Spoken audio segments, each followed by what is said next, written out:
ঈদ হয়ে গিয়েছে, 1 মাস হয়ে গেছে, বাট সেই যে ঈদের পরের থেকে পেজের রিচটা ডাউন এখনও কিন্তু ঠিকই হচ্ছে না। মানে এত বেশি পরিশ্রম করতে হচ্ছে, এত কিছু করতেছি কিন্তু রিচই বাড়তেছে না।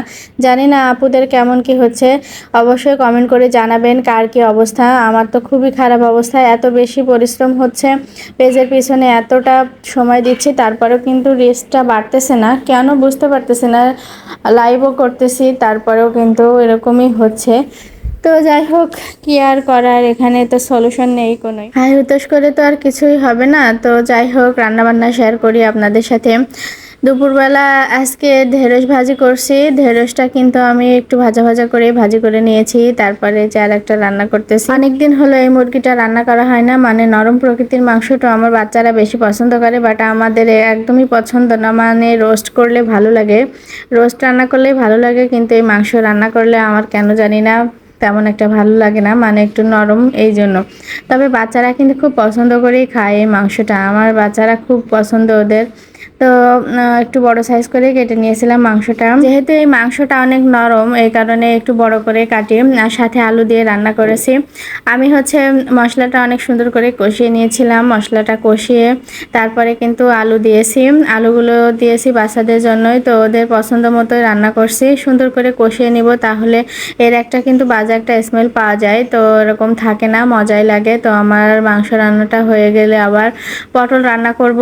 পটল আর কাঁঠালের বিচি দিয়ে মাছ রান্না করব, রুই মাছ সাথে মাথা নিয়েছি, রুই মাছের মাথা দিয়ে রান্না করব।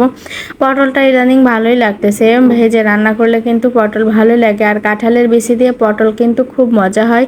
তো আমার কাঁঠালের বিচিটা আজকে মানে ছিলতেই পারিনি, একদম অনেক সময় লাগে এটা। তবে আমার খালা বলছিল এভাবে করো দ্রুত হয়ে যাবে, তো তার কথা মতো এটা করছি। তবে আমার খেতে একদমই ভালো লাগেনি, মানে একটু ছিলে রাখলে মনে হয় ভালো হতো, এরকম লাগছিল আর কি খাওয়ার সময়।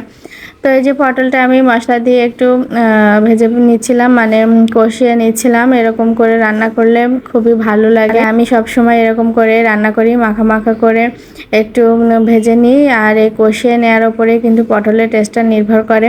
পটল অনেকে খেতে পছন্দ করে না, তবে ভেজে এভাবে রান্না করলে মাছ দিয়ে ভালোই লাগে। সব সময় কিন্তু ভাজিটা ভালো লাগে না, একঘেয়েমি লাগে, তো ঝোল ঝোল তরকারি মাছ দিয়ে ভালোই লাগে। তো সন্ধ্যাবেলা একটু পিঠা তৈরি করেছিলাম, এই নকশি পিঠাগুলো, এটা কিন্তু চালের আটা দিয়ে তৈরি করছিলাম, খামিরটা করে নিয়েছিলাম, তারপরে এই ডিজাইন করে করে পিঠাগুলো তৈরি করে তেলের ওপরে ভেজে নিয়েছি। এই পিঠাগুলো অনেক মুসমুসে হয়েছিল, নাস্তায় কিন্তু ভালোই লাগছিল, ফার্স্ট টাইম বানিয়েছি। আর পিঠাটা অনেক সুন্দর হয়েছিল মাশাআল্লাহ। তারপরে একটু ফলও কেটেছিলাম, ওদের পাপা আসছিল সন্ধ্যার পরে, তো ওদের জন্য একটু নাস্তা ব্যবস্থা করেছিলাম, সবাই মিলে খেয়ে নিলাম। ভিডিওটা এই পর্যন্তই, আল্লাহ হাফেজ।